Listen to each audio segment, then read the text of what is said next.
Со предлог законот за изменување и дополнување на законот за превоз на опасни материи во патниот и железничкиот сообраќај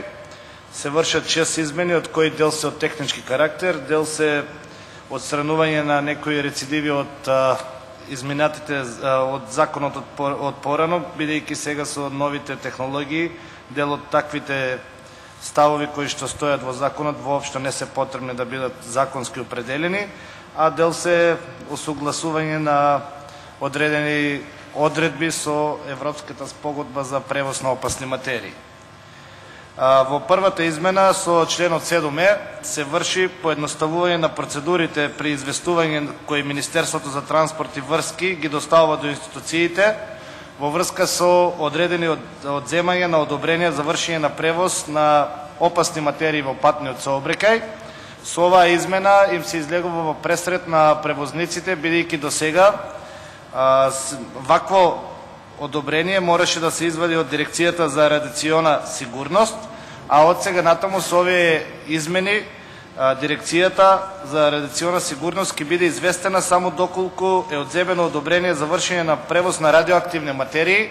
а бидејќи во опасни материи не се само радиоактивните материи, значи сите други кои што не се радиациони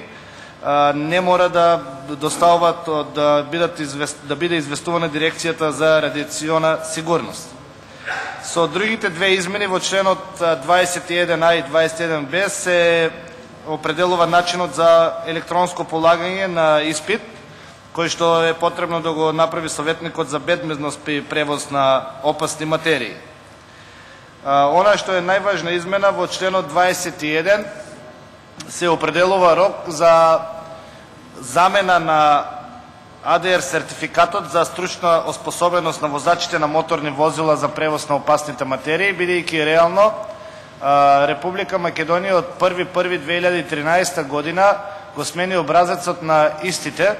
и тие се сега во малку позаштитени во формат на, да кажеме, биометриските лични карти, а старите сертификати кои што имаат важност 5 години се во форма на се во хартиена форма, не се во цврста пластика и немаат многу голема заштита и во тој дел се појавува опасност од фалсификување, лесен фалсификат на истите, кои што не се ретки случаи на наши фалсификати низ Западна Европа. Од таа причина Министерството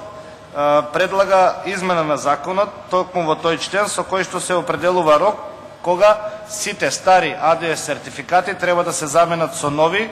пластифицирани и заштитени и потешки на тој начин за фалсификување од страна на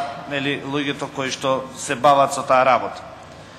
Исто така во членот 60 став 1 сертификатот за возило се заменува со уверение за испитано возило. Тоа овде се работи за усугласување